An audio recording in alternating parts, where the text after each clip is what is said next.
Terry, you're shaking the house down. Stop it.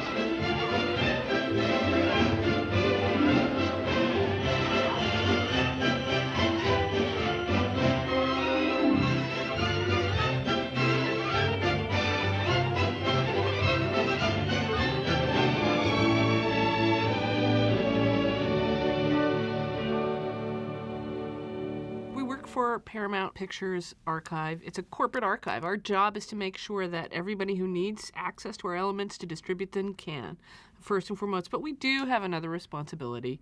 We do have cinema legacy on our shoulders that absolutely does keep us up at night, and worried about the state of our films. And we wouldn't be doing that if we didn't take that seriously, because we do. It's a Wonderful Life. My God. Well, I mean, come on, it's an incredible film, and it's a privilege and an honor to take care of it, but it's also a huge burden, and we want to make sure we do it well. It's a Wonderful Life is one of the gems in our archive, for sure. So it's a movie to which we've paid a lot of attention over the years.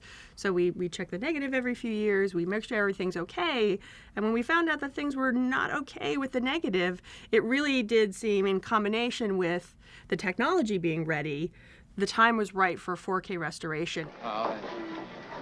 He never grew up. How old are you anyway, Clarence? 293. Next May. That does it. Out you two pixies go, through the door or out the window. Nitrate was the film that was used for making every movie that was made before 1950. 35 millimeter feature films, studio productions were all made on nitrate film. It does have a higher silver content, hence the phrase silver screen. So it does, in certain places, have a sparklier, more lustery look to it. Well, hello. Hello. You look at me as if you didn't know me. Well, I don't. I think it's also so much about how great the production values were on this film and how well the film was shot that is a credit to the look of the film as much as the actual flammable film that was going through the camera at the time. The base upon which it was shot. Yeah. Right. The craftsmanship, and this movie is really a testament to the thought that craftsmanship matters. There were 3 different cinematographers who worked on this movie, and yet the look throughout is remarkably consistent and even. It is. And some of that is testament to the individual artistry of the 3 of them, but also to Frank Capra's, vision of how this movie should look. The nitrate original negative of this film, sadly, has begun to deteriorate. And nitrate deterioration really means eventually the image will be gone. So it was an urgent issue to make sure that we were capturing the best possible image digitally from that original negative. If we go into other elements, which we had to use in this film, and we often have to use in this film, we'll never have that same resolution and information that you have in the original negative. Today we'll be viewing a roll of film for It's Wonderful Life. We're using a Scanity. It's one of the safest machines we have in-house due to it not having any metal parts, metal sprockets, or any pins registering the film. So it's a hub, and it's completely safe for these older films, for these films with problematic perfs. It's really, really good.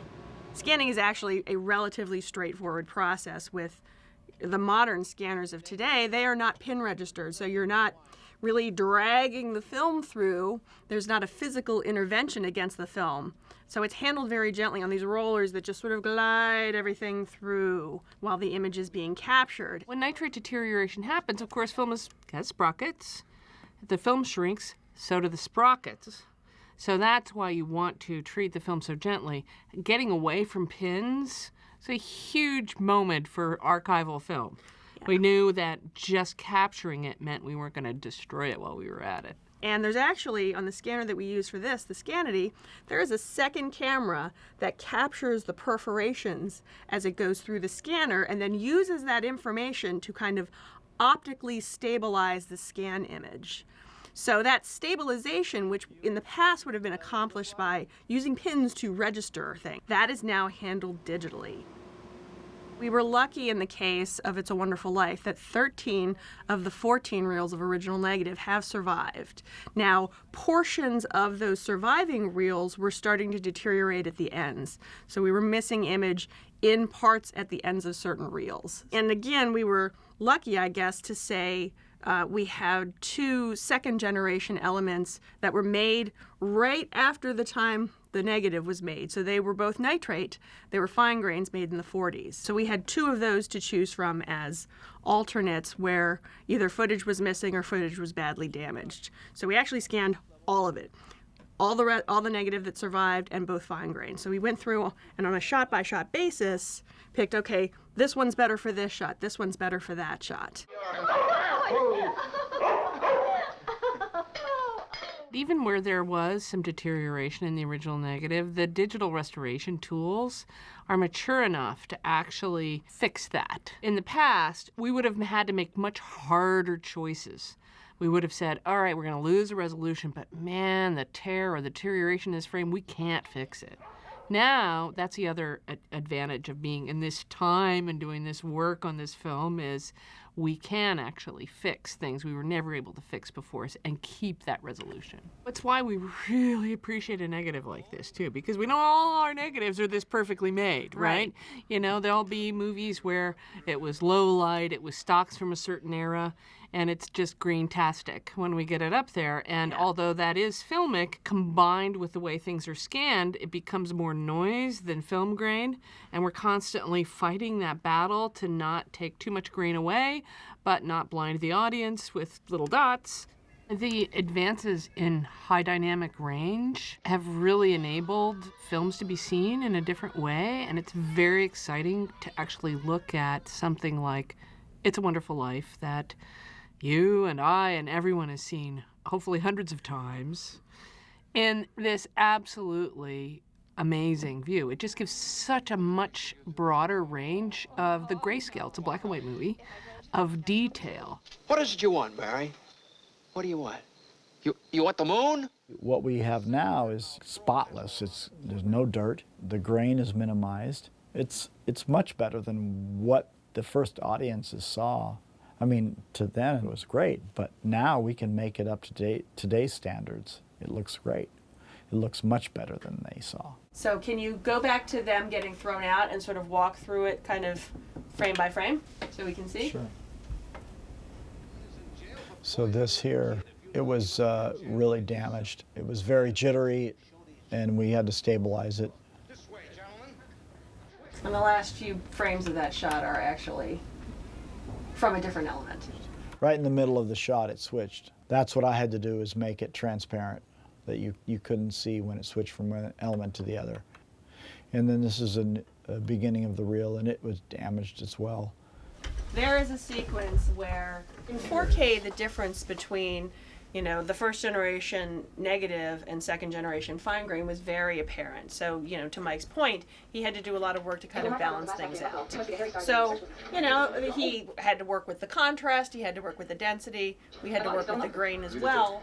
But so this is a particularly great example of where he hid a transition from negative to fine grain. And he actually hid it when somebody walks in front of the screen. Two different elements. Two different elements. That were really looked quite different in the raw scan. Harry's a genius at research. I transitioned from one. And there was a transition. Did you see it? Harry's a genius at research. My father just fell in love with him. You did too. If you watch carefully, you can sort of see the grain in her face. The grain slightly increases change, slightly.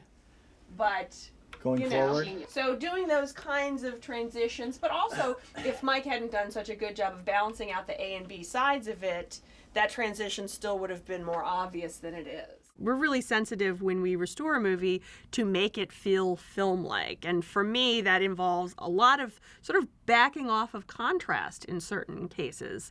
And again, this is where technology and better color spaces help us out, because if you back off on contrast, sometimes things can look soft. So, with better resolution and better color spaces, you're able to get that detail without having to lay on contrast too much, which makes things look more video-like and less film-like. So our restorations are able to sort of keep a really nice filmic quality to them. And really being able to dig into some of the really beautiful details in the backgrounds. For example, the Walk in the Moonlight scene. Somebody recently looking at that said, I can see their breaths, and I've never been able to see that before. You can just sort of see hints of these beautiful details in the background that they paid attention to at the time. Clearly, you're able to appreciate in a new way by being able to see it so clearly. We do have digital preservation, and so we will preserve all the digits well. But we take a sort of belt, suspenders, and, everything approach when we're talking about a title like this.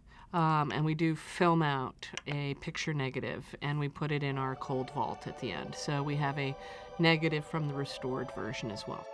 We love film. I call myself a film archivist. I think Laura would call herself a film archivist too. We restore film, we preserve film. We use a lot of digits to do it. So we take the archiving part of what we do very, very seriously and make sure that all the things that we've worked so hard on will be around for a while. I think watching something on film is an absolutely wonderful experience. We're working with our distribution group right now to make a few 35mm prints that people can actually watch, which is fantastic. So we try to keep that film experience alive, whether or not you're watching a piece of film. We really want to honor that as well. You remember George. This is Mary.